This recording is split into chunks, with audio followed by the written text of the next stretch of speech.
Hello, Mainak.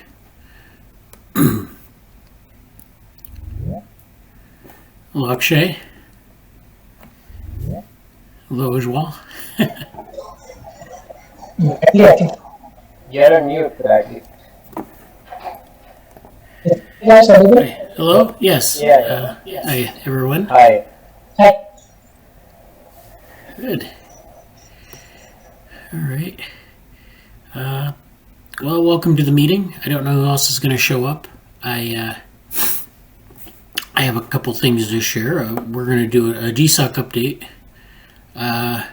So what do we? Yeah. Does anyone have? Hello, Tom. How are you? So does anyone have anything you'd like to present before we get started? Except for Mainak, who's going to give an update.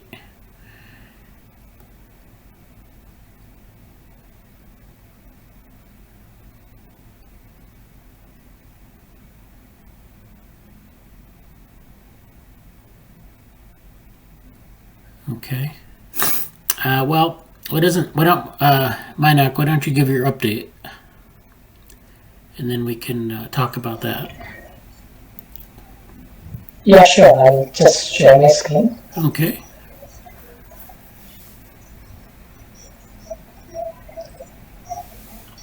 Okay, so is my screen visible? Yes.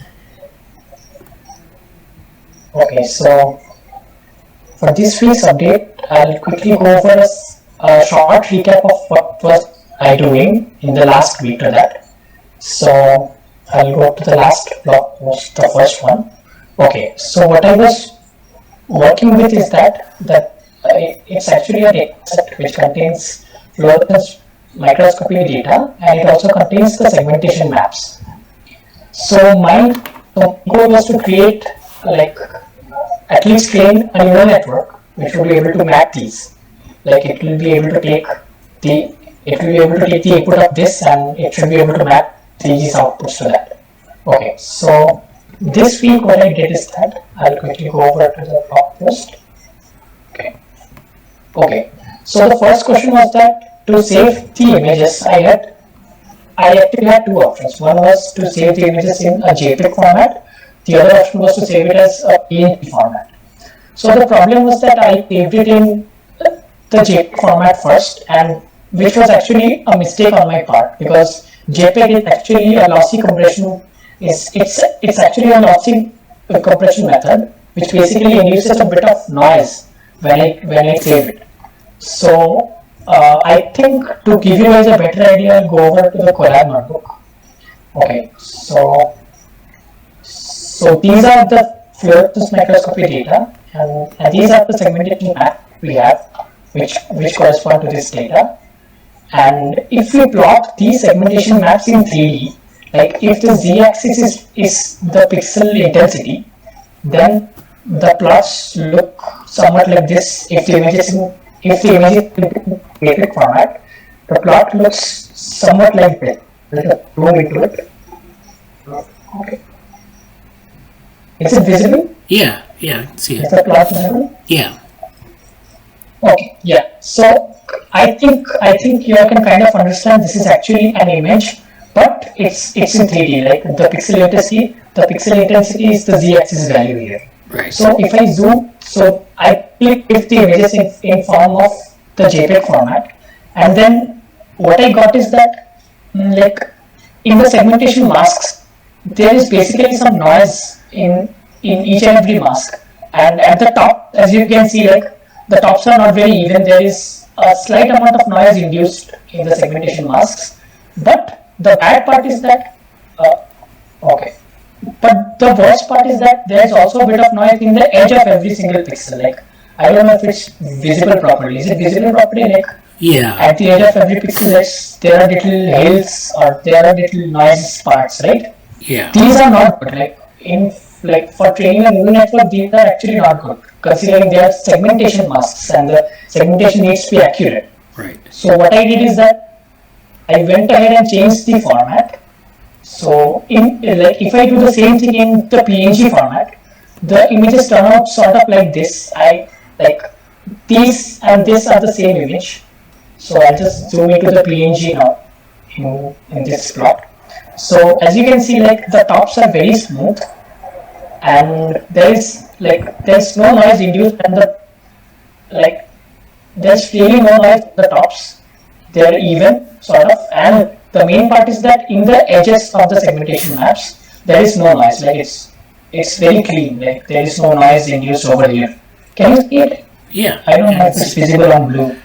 Yeah, you can see the edge. Yeah, which is the important part. So what I wanted to highlight is, so in the JPEG format there was this unnecessary noise which won't be a good thing, and in the PNG format this is how it turns out, and I guess this is how I should move forward with it.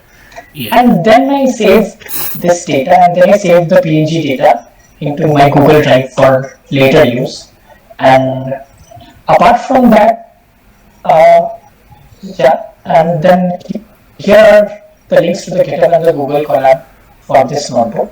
Right. And apart from that, I also defined the dataset and the data loop for PyTorch for this dataset. Like I'll go to that notebook right now. Okay. So here I'm just copying the data from my drive, the data which I had stored here, the PNG data, and then like this is the custom dataset class that I had defined, and this is the dataset. I'm pretty sure this needs a lot more work, and I'll be working on this later on. But this is where it stands right now. And apart from all this, this is another thing. I'll open the image to zoom into it. Okay, so I was actually trying out a library called Gradeo, which is basically it makes it very easy to create a GUI for an existing Python model. So what I did is that I took the existing embryo segmentation model from DevoLearn, and then this is the very simple UI that I created, and as of now it works offline because it's hosted off. It's actually offline on my here. Yeah. And maybe we'll be able to host something like this online in the future. That's the end goal, basically. Maybe there could be a possibility to host this online. We'll see. Yeah. And I think that's it for this week. And that's it for this week. Thank you. Okay. Very good. Did we have any comments on that? Ujjwal, did you want to weigh in, or Tom, or anyone? I think he's doing great work. So the thing that he has figured out, the JPEG and PNG, it is something he basically diving deep into data part first, which I personally like much. Because if you have good data, then obviously results are going to increase. Exactly. On the hosting part, I think you can use that library as well, and we have other options as well. I cannot recall right now. It's from something S. I don't know if you remember. There's a library from the S word. I don't remember exactly its name. So it basically has yes. So that's another very good option, I guess, which we can consider in future. Yeah. Yeah, sure. I'll look into it. Sure. Yeah. Okay. Did you got the link that I sent you to the Open Devo cell, which was from 2 years ago, and we had a student, Vinay Varma, who he'd done some work, not the same project, but he put it up on I can't remember where he's hosting it, Heroku app, I think.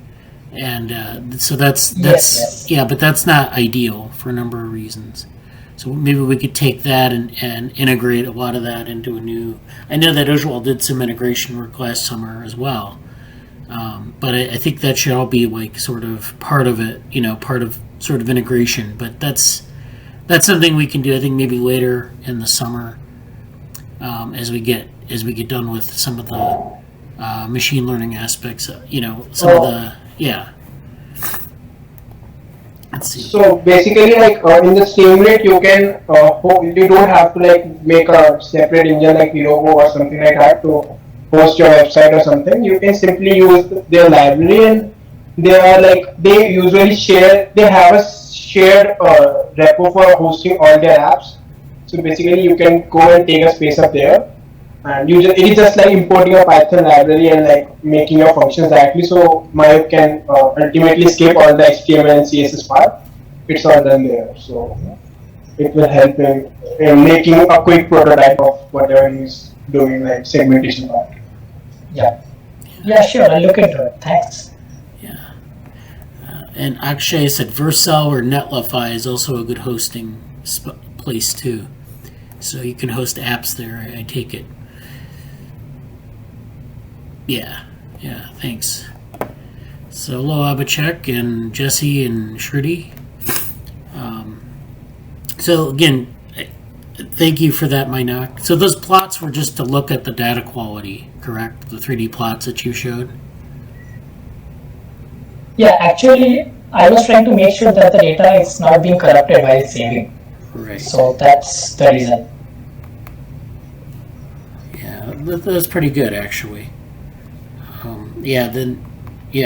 So JPEGs have this lossless, they have lossy compression where you get this noise in the image when it gets saved. So yeah, I can show that again, or I can share the link. Go ahead. Okay. So this is the Ujjwal says you need to use React framework to host your work in Vercel app. So just a note there.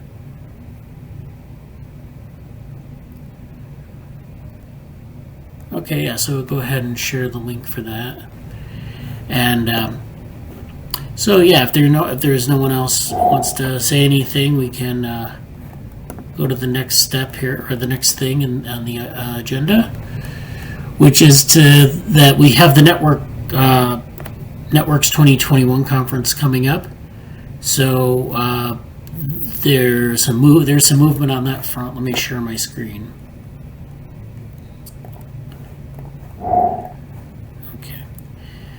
So let's see. The first thing is that we have our YouTube channel, and so this is our YouTube channel here. I'll post it in the chat.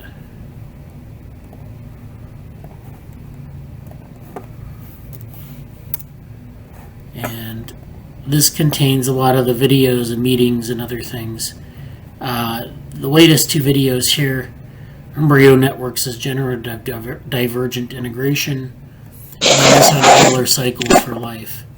So these two videos are to be submitted as talks or they've already been accepted. They need to be uploaded as talks for Networks. So Networks is, this is in the main track here, this talk. It's about 15 minutes. And then this Euler Cycles is for the TopoNets workshop, and that's about 10 minutes long. And so that'll be going live in the next couple weeks, just so that people are looking forward to that. Then we also have this other thing that I know a couple of you are on. I'll put this in the on Slack, a link to it. And it's this Neuromorphogenetic Patterns poster that is going to be for the NetNeuro workshop. So this is where it is so far. We're putting in some images and text from the abstract and the references, and so it's kind of being structured right now. Not really sure where we need to go back to so there's this paper, the ANNs, BNN's paper that I worked on with Krishna and Jesse, and I'm going to add some of that material in here as well. So this needs to be, these boxes here need to be reorganized, and some images need to be put in. This part maybe needs to be rewritten a bit, but if you want to look it over and suggest changes that would make it more visually appealing or whatever, I think I can share the link in here, but I'll put it in the Slack just in case people want to go over it.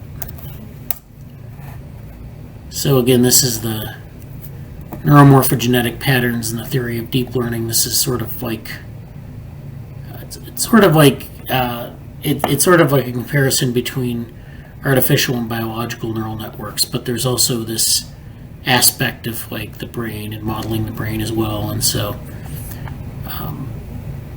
you can see that when you zoom in the text is a lot bigger. So the text I think is about the right size, but we need to put in like some images in each of these boxes. So this network depth box, there will be some text in here, just kind of maybe elaborating a little bit from the abstract, and then maybe some figures inside this. And then the references are here, which are pretty, I think there's enough references in there. But, so that's what we're going to do. This is due like the 23rd, so I think it's 9 days now, 9 days away. So in the next week, we'll try to wrap this up and get it to a reasonable state and then submit it. And then they'll put it into a space where people can view it during the workshop or during the satellite session.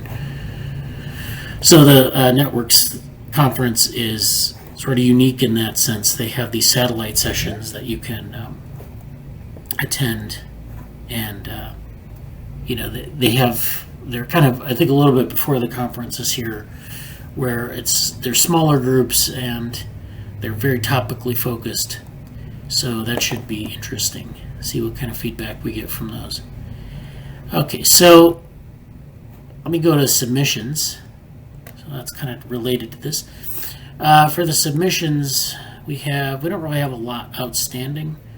We have this Mathematics of Diatoms chapter, which is still going. It's very slow, but it's going. And I think I sent links, or I think I sent copies to Dick and Jesse, and Dick sent me back his comments, so I'm going to be addressing that and going through the document and beefing it up a little bit, making it a little bit more, focused towards certain things that we can do.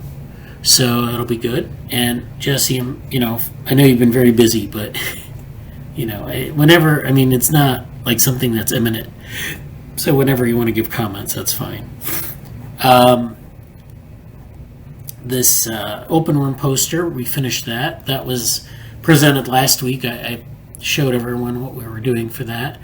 And that's almost done. So that'll be presented at the International C. elegans Conference. The Networks 2021 stuff. So we have the embryo networks and connectomes. That's going to be submitted when the portal opens. We have this Boring Billion, which is still outstanding. We have the Kindle book, which is still outstanding. That was something that Krishna had proposed. I saw Krishna at Saturday's meeting in my other group, by the way. So congratulations to Krishna for making it through his period of mourning, and I think he's doing pretty well. I asked him how he was doing, so that's good. We have this NeurIPS. Now, the deadline for NeurIPS is passed, so we'll probably just gray this out like we usually do.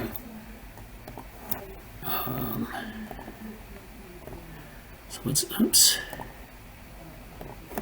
But there will be more opportunities for workshops, NIPS or NeurIPS related workshops in the near future. So we'll keep an eye on those. Usually they announce them, closer to the conference. And the conference is in the fall to winter. I think it's in December, but I don't know when the announcements are going to be. So we'll keep an eye on that. I think Ujjwal was trying to submit something to NeurIPS, and they didn't. It wasn't ready to go. So, that might be a venue, one of these workshops. Then we have the Mathematics of DevoWorm. That's, I don't know. I was talking to Vahid in OpenWorm about this, and he suggested maybe we make this as part of Wormbook. And I don't know how Wormbook views computational work, but I think this is definitely worth going back and pursuing. I know I presented on it several weeks ago when I showed you sort of in this poster format. We'd obviously want to maybe write a little bit more about each thing in that diagram.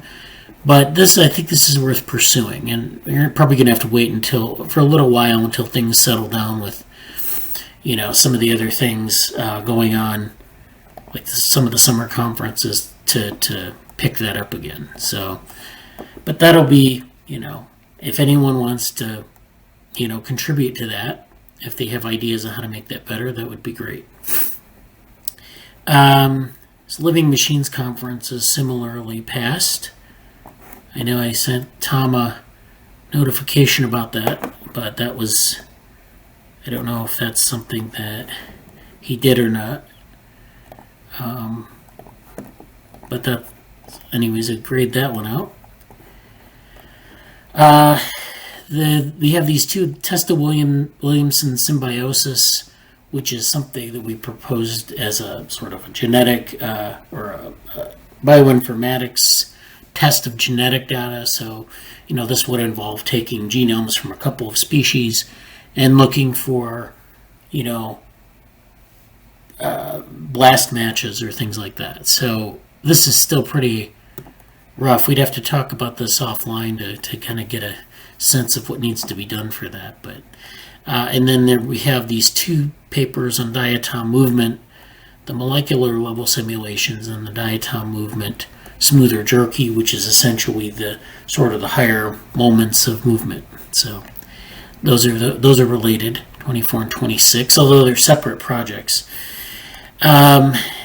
Then so this is the TopoNets workshop here, and this Dynamics Days Europe thing, which was submitted last week or the week before, and then this quantitative comparison of archaea and shape droplets. Is there anything else we want to add to this list? I'm not sure if anyone's seen any good venues to put something in, or if they want to be involved in something, or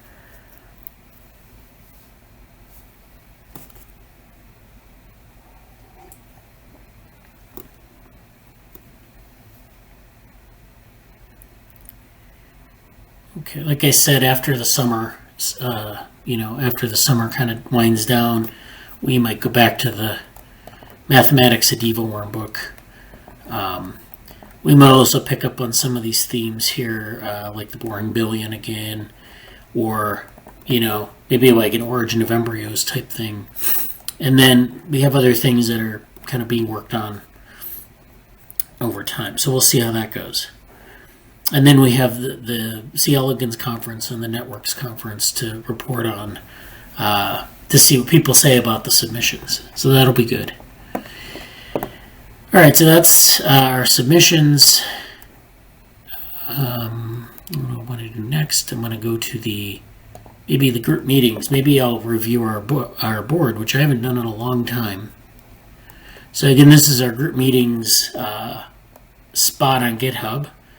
So we have a number of different directories here which have different things that are they haven't really been maintained very well internally, but they're little stubs as to, if there's some reference that we want to stick in there. We have a lot of things like this is kind of old, this periodicity folder, maybe that should be archived out. Early life and the origins of development. Just stuff that's come up in the meetings that we're trying to it's either maybe past or maybe can be followed up on. And then we have these open papers again. So we have the developmental modeling papers, which this one here, for example, is that was a abstract that was submitted and now it's being presented on. And then, after that, maybe we want to write a paper on it. So that would be a good opportunity. People want to pick up on that and flesh out a paper. We have this theoretical types of embryo developmental networks. That's kind of related to this fourth one, but that's, these things kind of merge and split apart as they get developed. So, game theory for developmental processes. This is abstract that's been submitted, and there's I think this doc actually has more to it. Like there's more of a fleshed out outline, but it still needs a lot of work. This is, of course, the abstract that we're submitting as a poster to the NetNeuro satellite. So this, of course, can be made into a paper. And we have the ANNs and BNNs paper that kind of goes along with this. So this was actually put here previous to that paper being written. So this needs to be updated. Then we have some things on behavioral emergence. This networks thing is a duplicate of this. DevoLearn is this is something that's already been presented on. So that's there's supposed to be a DevoLearn paper that we haven't really worked on, and that's something that we can work on later. Maybe after the end of the GSoC period, we'll have more to put into that paper, but that's still ongoing.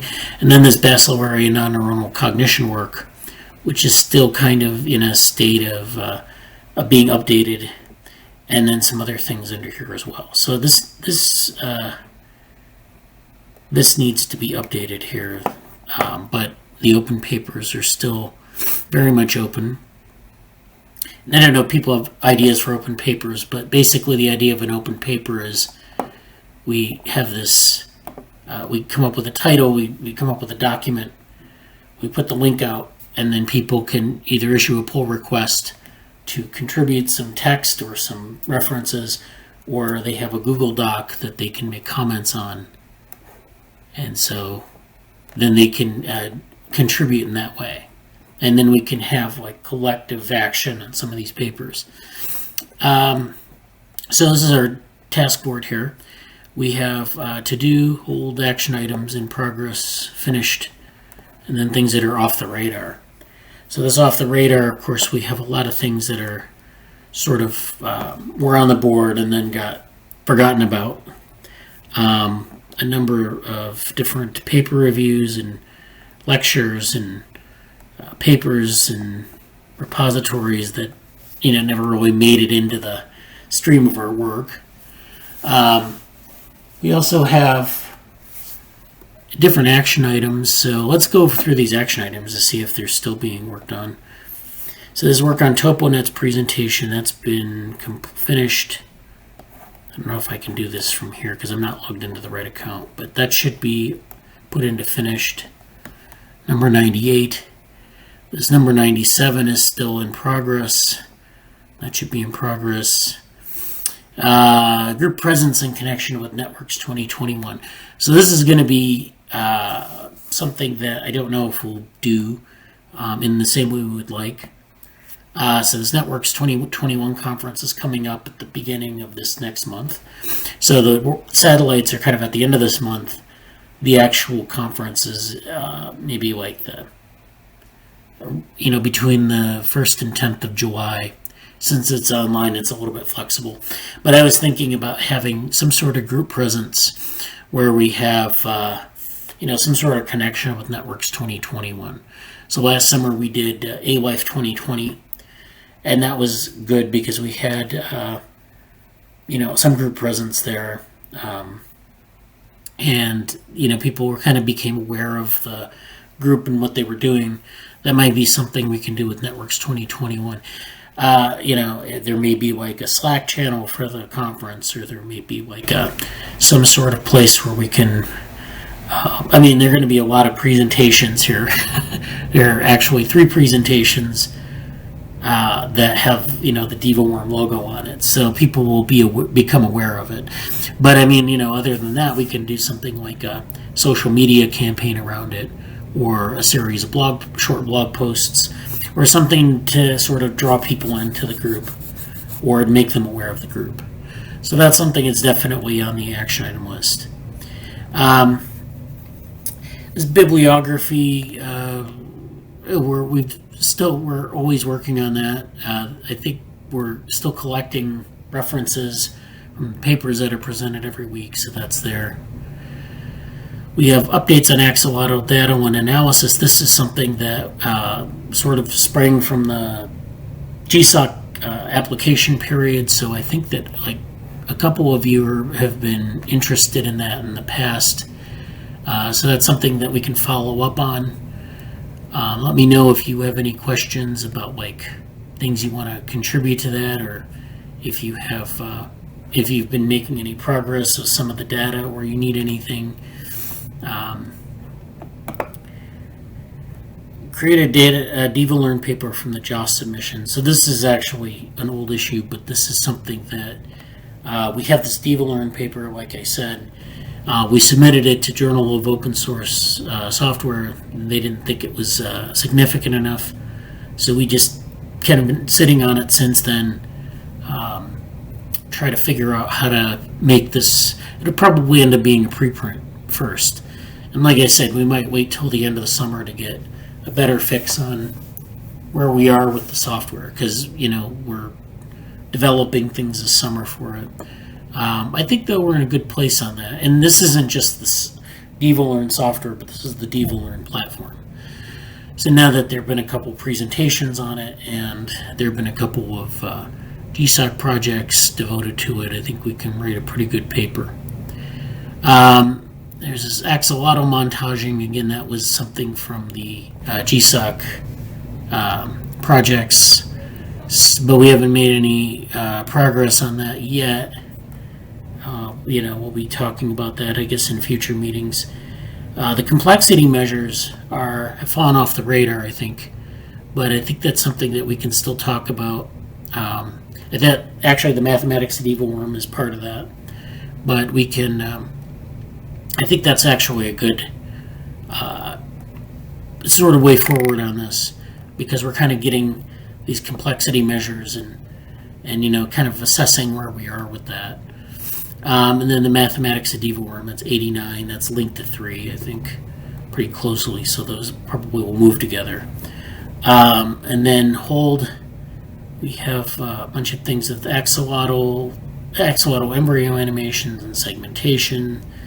Things like the bibliography for the gigapixel technique. So I think Dick has introduced a number of things that he's been interested in, or he's offered sort of people, projects that people can work on. So there are a bunch of these in this list here, like this Lagrangian embryo, pattern resumption after self-repairent seashells, all these different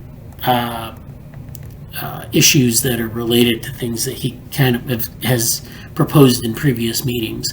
So I'm not sure exactly what week these were mentioned in, but I think if you go through the description of the different videos, you can find it. This work on morphogenesis and deep learning paper, I think this is actually something that goes with this NetNeuro poster. So those will probably move in some relation to one another. We have some to-dos. We have the Boring Billions paper. We have build a collection of work for the Kindle book, an analysis of shapes of polygonal archaea and shape droplets. So those are all things that we have. We have things that are finished, of course, and then off the radar. So, hi, Dick. How are you? Hi. We have guests. I'm sorry. Oh, okay. So those are all in the list there. Now, I want to go to, let's see. I think next we'll just go to papers, and we'll kind of launch into what we have here. So we have a lot of stuff today. We have this thing here that I found, this discussion on Catatrypsis in insect embryos. So hopefully this video plays. Okay. So this is Catatrypsis here, this process. This is an insect embryo. And you can see that there's this unfolding process. And things are moving within the embryo. Okay, so that's the process there. And keep that in mind. This thing is moving like this. It's kind of moving forward and unfurling. So what is this process? Remember, this is an insect embryo, so it's going to be a little bit different from C. elegans and a lot different from like a mammalian embryo. So let's see. So there's this, let's see if I can find the initial place where this starts. Okay. So this is, watch this cricket embryo do a half backflip in its egg. It's called Catatrypsis. It happens in some insect species, and it is a rather mysterious process overall. Acheta domesticus embryo, which is the species, genus and species, captured on a Zeiss Micro V16 while I was assistant teaching at Embryo 21. This is from a summer school held at the one of the national labs. So this is something that was captured during this period, this summer school period. And so this is what he's referring to. So this is actually something that was not something he just observed. This was initially documented in Orthoptera by Eleanor Silfer in 1932, and this is the citation here. For those curious about such embryonic movements within the egg, the authoritative review on the subject is this link here by Kristen Pinfilio. And so I think I have the paper here. I think this is it, actually. Yes. So this paper is Extra Embryonic Development in Insects and the Acrobatics of Blastokinesis. So this is this paper talks about the process a little bit more. Extra embryonic development is familiar to mouse researchers, but the term is largely unknown among insect developmental geneticists. This is not surprising, as the model system Drosophila melanogaster has an extremely reduced extra embryonic component, the amnioserosa. In contrast, most insects retain the ancestral complement of two distinct extra embryonic membranes, amnion and serosa. So this is so Drosophila is, of course, we're familiar with that model organism, but they don't really even as an insect, they don't really exhibit this behavior. And so in a lot of insects, they have this ancestral set of membranes that are, from some common ancestor, and the amnion and serosa. So these membranes are involved in several key morphogenetic events at specific developmental stages. The events of Attatrepsis and Catatrypsis, collectively referred to as blastokinesis. So these two things here, Attatrepsis and Catatrypsis, are specific to this type hemimetabolous insects. So this specific type of insect here. Corresponding events in homometabolous insects are simplified and lack formal names. So they don't have good analogs, or well, I guess homologs in this case, between these two different groups of insects. The events happen, but they don't know how to classify them. They don't have names for the different events in the embryo. All insects remain dorsal closure, which has been well studied in Drosophila. This review aims to resurrect both the terminology and awareness of insect extraembryonic development, which were last common currency in the late 19th and early 20th centuries. So this is something that I don't know why exactly, but the terminology and awareness of these systems are not currently really being studied. There isn't been a lot of development in the area, as a number of recent studies have identified essential components of these events through RNA interference of developmental genes.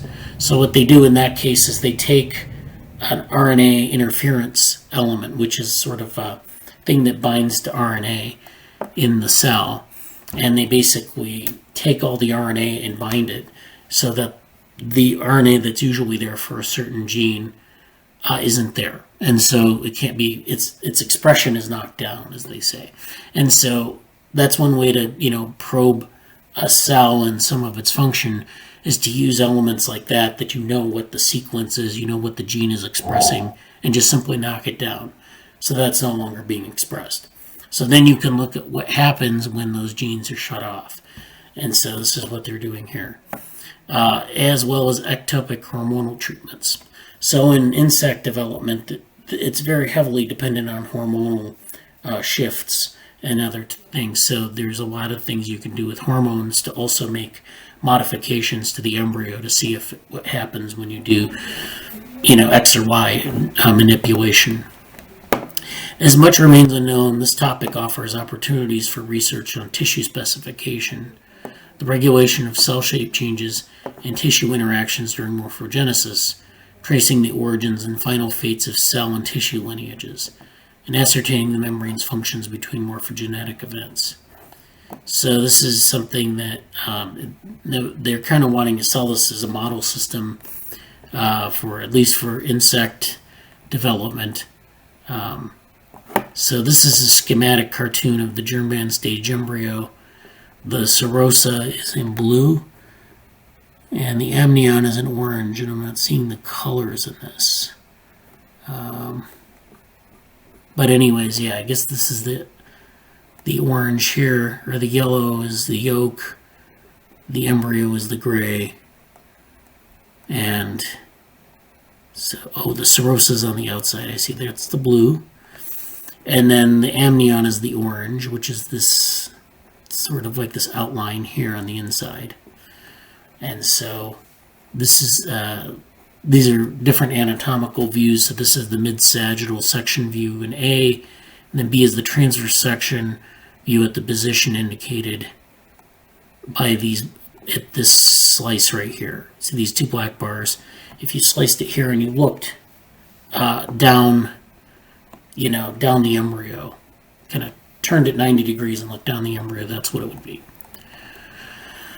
So that's the anatomy of it. And then this is the phylogeny. So we've talked about phylogenies as being these evolutionary relationships. So you can see where they fit into these are the holometabolous insects here. And these are the different insects as well that express this trait. So, I don't know where the hemimetaboli, I think that's, yeah. So this is the phylogeny, and it shows where different things are expressed, different types of traits in the tree. Then, let's see if there are any other images I can show on this. So here are a nice set of images here where they show the serosa and the amnion in this flipping process. So the serosas out here, the amnions here, and then you have this sort of process where there's this folding, and you saw in the video where it looks like these little fingers are coming out, and that's kind of what's happening here. You kind of see, this is the cartoon on the left, this is the microscopy image on the right, so you have this thing that's kind of differentiating inside, and then it's starting to pull outward and then around to the bottom. So you can see that process of folding where it kind of comes out and then goes underneath, and then there's this turning of the egg, and the serosa is reduced in this, and the amnion is expanded, and the embryo is out here. So that's basically what's happening. This is the whole process of blastokinesis. So from this stage to this stage. So you're basically generating embryo outside of this serosa. Okay, so that's that process. Okay, so that's just an image that we just saw. And then my favorite hand-drawn illustration of Catatrypsis was done by Kazumiya Kawa in 1987, who surveyed a bunch of different odonates, finding intriguing diversity in the dynamics of reorienting embryos. So this is a paper on the topic here. And so these are the drawings. You can see the hand drawings are there's a very high art of hand drawing in developmental biology. As in some, also, different parts of biology, they've been doing this sort of thing for, over 100 years, where they draw things out by hand, and it's very useful in some cases to really understand what's going on. But this is the process here, this reorienting of embryos. And so this is something this is the picture of it, actually, close up. And then this is the paper that's based off of. So this is position and germ rudiment and rotation of embryo and eggs of some dragonflies. So Odonata is a dragonfly genus, I believe. And this is the germ rudiment and rotation of embryos in the egg. And so, let's see if there are any pictures in here that we might look at. So this is the same thing we saw. This is a revolution with a 180-degree rotation of an embryo. So you can see that there's this rotation within the egg. I'm not sure why they rotate. I mean, I don't know if people know exactly why they rotate, but this is something that happens within the egg in this group of organisms. And so this is a rotatograph here, this diagram. And as you can see, there's what they have is development on the x-axis of, from 12 to 30 days of development. And then you have these different specimens where you have these embryos and the eggs extracted from the host plant. Arrow tops indicate the ventral side of the embryo. So these arrows are pointing in different directions. They look like a clock, but it's just telling you where the ventral side of the embryo is.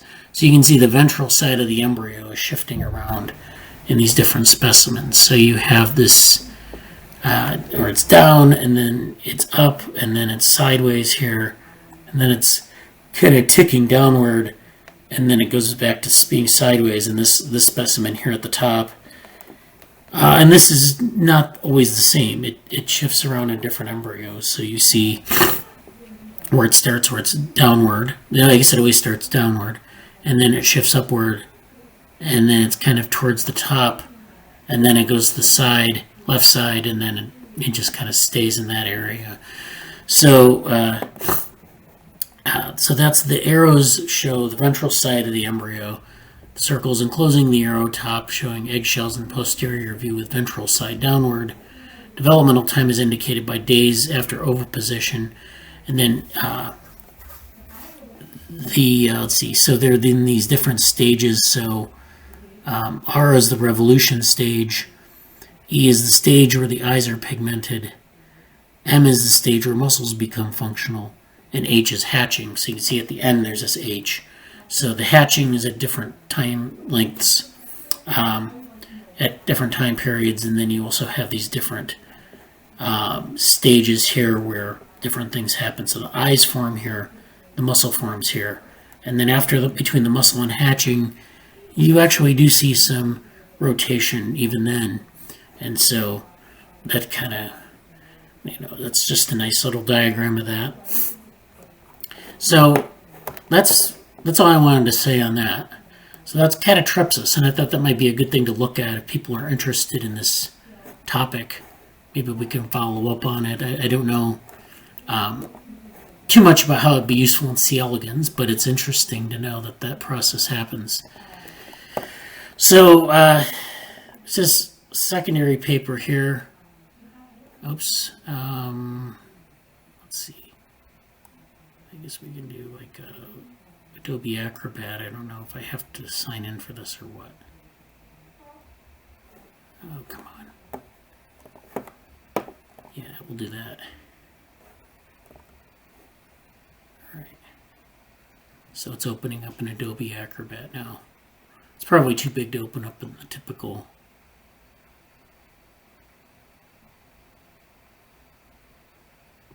All right.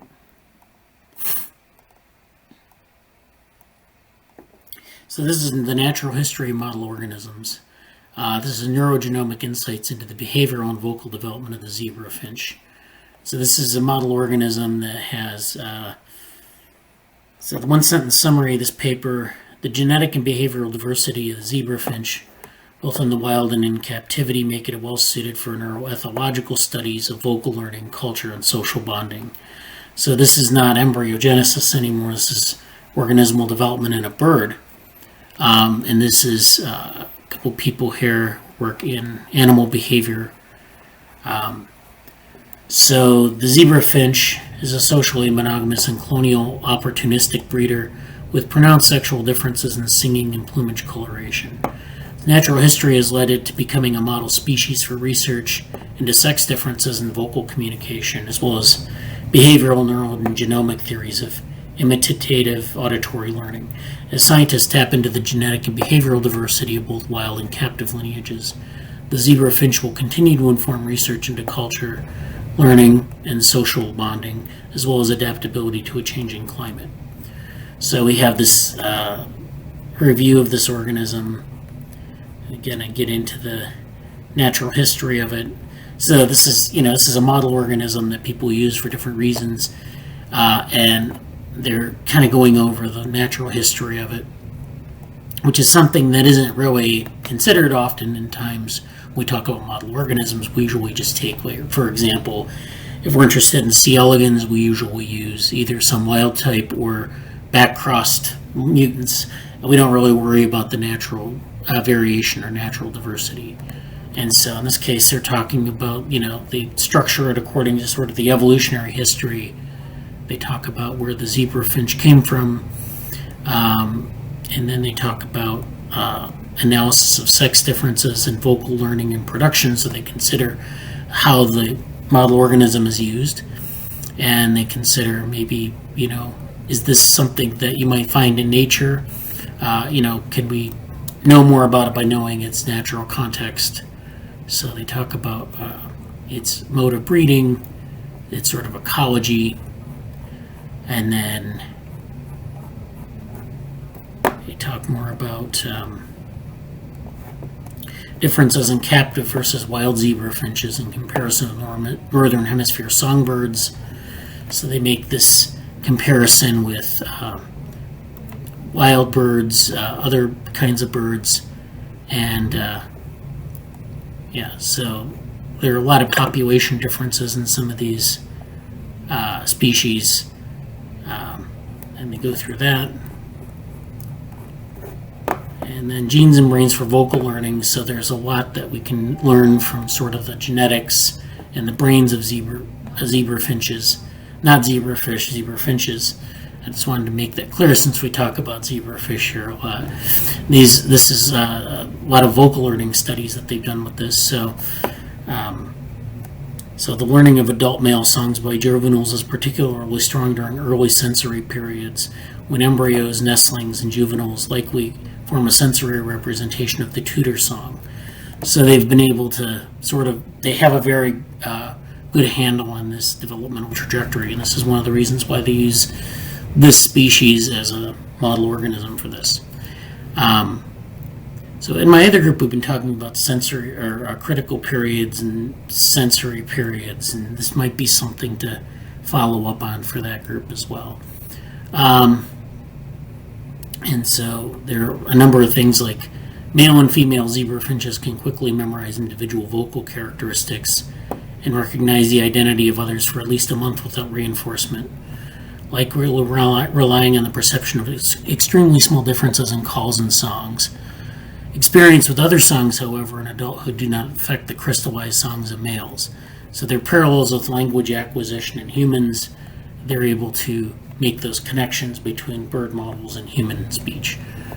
And so this is, I bring this up as an example of, sort of a developmental model system and how people are kind of looking at it, the natural history versus like the model organism aspect of it. There is a bit of literature on C. elegans in that respect. Anne-Marie Felix, who's a French researcher, does a lot of stuff with C. elegans in the wild, and so there's a lot of literature on the different wild type strains of C. elegans. And so I don't have that paper right now, but that's something to bring up in another meeting maybe. Second paper I'm going to talk about is A New Kind of Science, a 15-year view. And this is something I found, I think this weekend, and I was looking through some stuff. And this is this book, A New Kind of Science, came out back in 2002, I believe. And so we're kind of I think 2001 technically. So this is the 15-year review from 2017. And so I guess the 28th year review is now. So, but this is Stephen Wolfram looks back at his bold take on the computational universe. So when this book was published, it was like very forward-looking and bold. And so some of the things that he put forth in that book panned out, and some of it didn't. So Stephen Wolfram he locked himself away for maybe like 10 years, and he did all these different experiments with cellular automata, which we've talked about. And from those experiments, he kind of came up with a lot of different predictions about what they can tell us about the world. So their model systems, their computational model systems, what can they tell us about the world? So we have all these things that he's sort of, he reviews this idea of using cellular automata to model nature. And he operates from this principle of what we call computational equivalence. And it's actually mentioned in the poster here. And so if I go back to the poster, if we go back to computational equivalence and the definition of it, Okay. The definition is systems found in the natural world can perform computations up to a maximal universal level of computational power. What that means is that basically if I have a system, I can find a cellular automata or a set of rules that are equivalent to that thing in nature. So that's a pretty bold stance because, you would think, well, models are generally useful, but they're not necessarily something that we can, extract the entire natural phenomena. Stephen Wolfram is kind of saying, well, no, there's an equivalence there, and you can use computation to find sort of these universal rules. And so it's just a matter of, getting the right combination of the right computational rules, and you can do this with something like a cellular automata. So, he says, it's been 15 years since I published my book, A New Kind of Science, more than 25 since I started writing it. So he spent like 10 to 20 years working on this. But with every passing year, I feel I understand more about what the book is really about and why it's important. I wrote the book to contribute to the progress of science, but as the years have gone by, I've realized that the core of what's in the book actually goes far beyond science into many areas that will be increasingly important in defining our whole future. So it's about something profoundly abstract, the theory of all possible theories, or the universe of all possible universes. But for me, one of the achievements of the book is the realization that one can explore such fundamental things concretely by doing actual experiments in the computational universe of possible programs. So you can build these programs, and they're not only like sort of approximations of nature, they're actually, they have this equivalence to the natural system. And so in retrospect, I consider it incredibly lucky that all those years ago, I happened to have the right interests, set up the right skills to actually try what is, in a sense, the most basic experiment in the computational universe, to systematically take a sequence of the simplest possible programs and run them. And then you got all these interesting results where you get these patterns, and then you have to interpret the different rules. So this is rule 30 up here. This is his all-time favorite discovery. It's one of the simplest programs you can imagine. It operates on a row of black and white cells, starting from a single black cell and then repeatedly applying the rules recursively, and then down to this bottom section here. And the crucial point is that even though the rules are by any measure extremely simple, the pattern that emerges is not. And so it's this generative system that's generating these really complex things, much like you would have like in a genome. It's generating complex movements in the embryo, or it's generating these complex bird songs.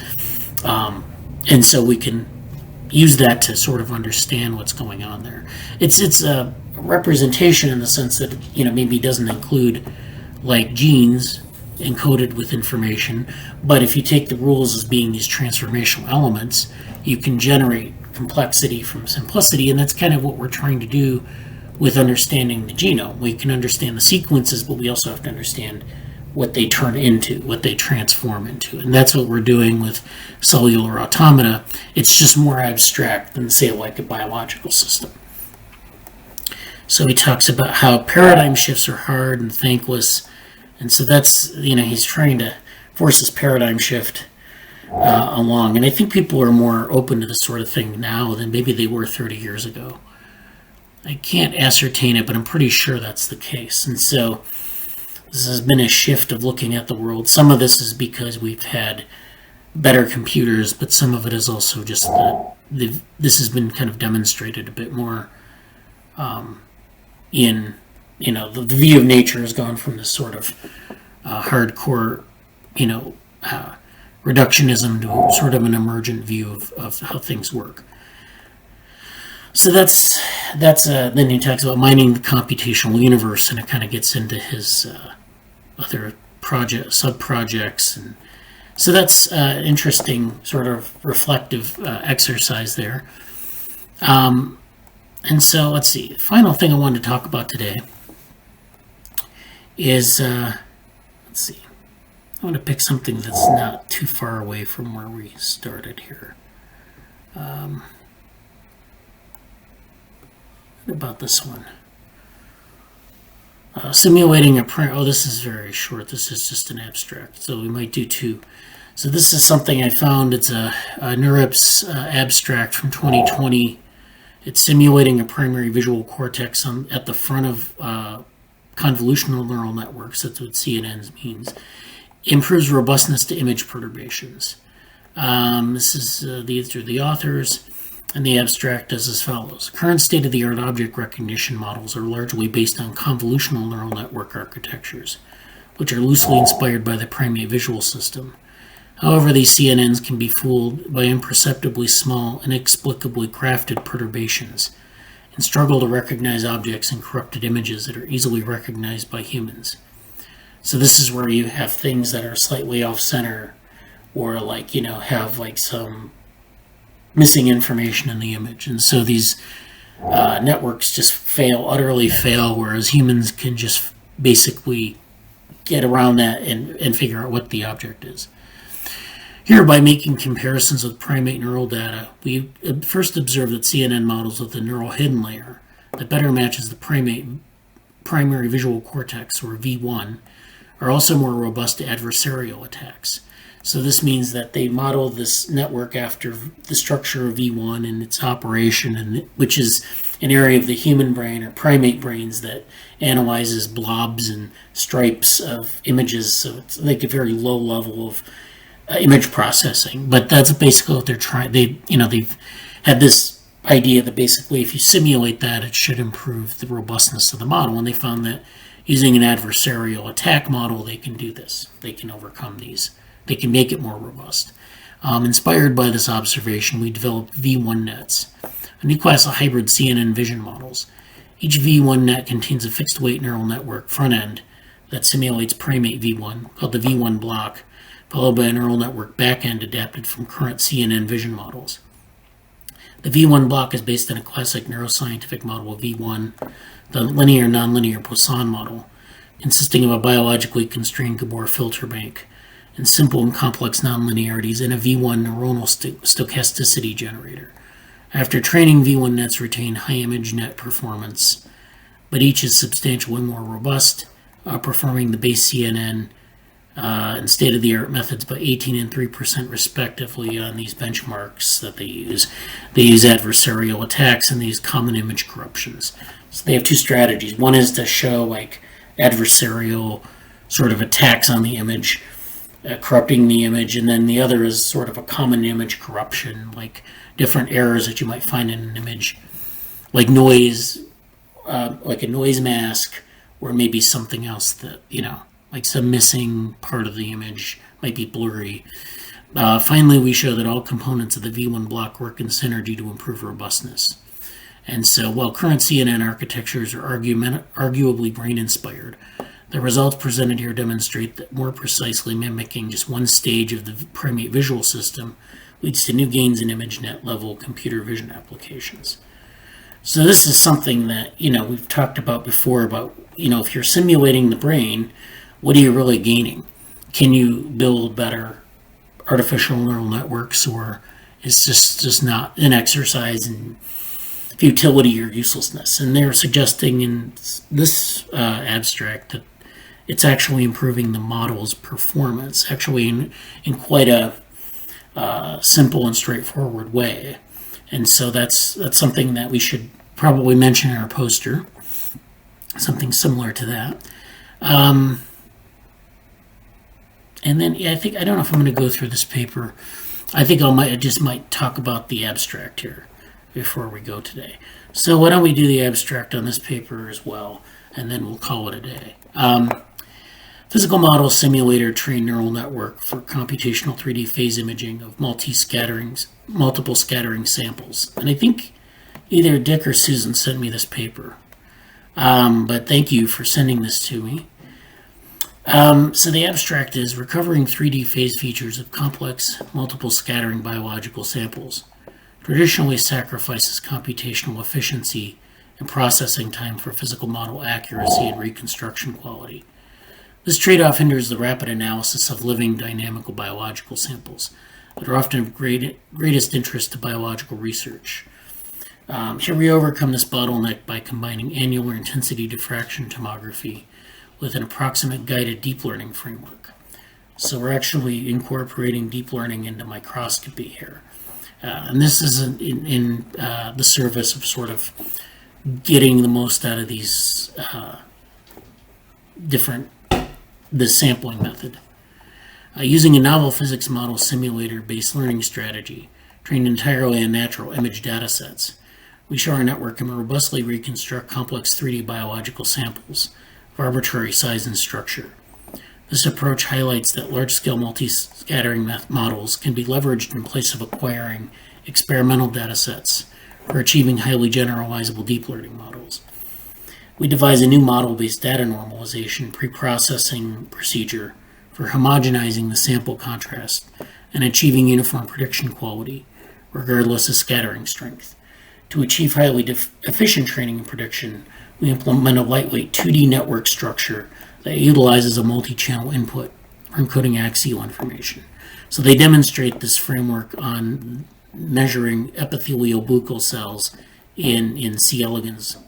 And so they're using this approach to sort of examine a certain type class of cell in C. elegans, in adult C. elegans. We highlight the robustness of this approach by evaluating dynamic samples of a living worm video. We emphasize our approach's generalizability by recovering algae samples evaluated with different experimental setups. To assess the prediction quality, we develop novel quantitative evaluation metrics and show that our predictions are consistent with experimental measurements in multiple scattering physics. So this is a imaging method that they're using to look at. So here you can see in the image you have this microscopy technique, your microscope. You're looking at the intensity and the intensity spectra, and then you're generating objects, you're simulating intensities, and you're making a linear estimate. And so then you're using these data to train the network and then recover these slices. And so this is the linear approximation here, which is this section B here. This is the output for the C. elegans. And then there's this network. I can't see. Are you showing your screen? Yeah, I'm showing a screen. I don't know if is it still visible? Oh, seeing it? I'm not seeing anything. Oh. Maybe it's my problem. I don't know. Well, The screen? yeah, it seems like it's still sharing. I don't know. Let me go back. Let me reshare it. Please. Yeah. Okay, I reshared the screen. Thank God. Okay. Now I see it. Yeah, so this B here is the linear estimate here is roughly this image here. The C is roughly this image here in network prediction. And so then you can see the depth projection is here, and then the final image is here. So it's using all these different things. It's using the microscopy data, it's sampling at different intensities, and then it's using a neural network to put this together. And then you're putting these different output images together to get this. And so it's a very nice image. So I don't want to get too much into the technical details, so I will leave that to people to look at. I will put that in the chat. And then I want to go through the chat because we have like 12 things. So let's go back up to the top of the chat. That's the link to the drive. If you need permissions, let me know. So, okay, so Akshay said, I have my final exam tomorrow, so gotta go now. Well, thank you for attending, Akshay. Dick says, and this goes back to the first thing I talked about, do these acrobatics correlate with whether early development of an insect is syncytial or cellular? I don't think so. I think that they're just observing it in the model organism that this Catatrypsis is what he's talking about. I think it's just in this, I don't know if it has anything to do with sort of the syncytial nature of it. I think it's just the stage of embryogenesis. So I don't really know. So again, this is the process here where the embryo kind of unfolds and then pops out of this earlier structure, and then it kind of comes underneath. So I'm not really sure. I think the early part is syncytial maybe, and then the embryo it's popping out is cellular, but I'm not really sure. Yeah. So that's, I don't know the answer to that necessarily. Then Mainak says, having to leave now, see you all next week. Thank you, Mainak, for attending, and look forward to your next update next week. Shruti says, had dropped CA for some time because I was stuck with other things. Probably will go back to exploring more. Well, that would be great. And then Dick says, any takers on inverse Wolfram pattern? Do snails actually follow his rules? So there's this thing where we have this data on snail shells and the patterns that they form, and the idea would be to see if like those rules actually accurately describe what snails are doing, not necessarily the outcome of the pattern formation, but like the pattern formation as sort of this emergent process. Maybe snails don't follow those rules. Maybe they just look similar. So we have to talk about that more. But okay, so Tom says, I think Wolfram has also gone into graphs as a computational model of nature as well. Yeah, he's currently, I think, working on like some sort of graph theory thing. And then he gave this link to check out. Should be archived now. Okay, then Jesse had to leave. Thank you for attending, Jesse. And Dick put this link in on from 1977. Vision begins with the direct construction of the retinal image. And this, if you want to check that out, there's the link. So do we have anything else to talk about before we go? Did you have any comments or observations or anything?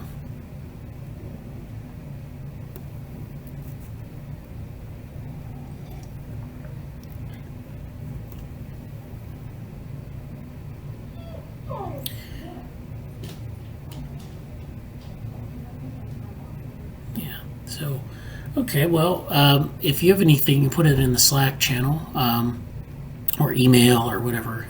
We can talk about it next week. Next week we'll have Mainak giving another update on his activities. And then if people want to present something, or we just want even an informal discussion about something, we can do that. Okay. Well, thanks for attending. And have a good week, everyone. Take care. Thank you very much. Thank you.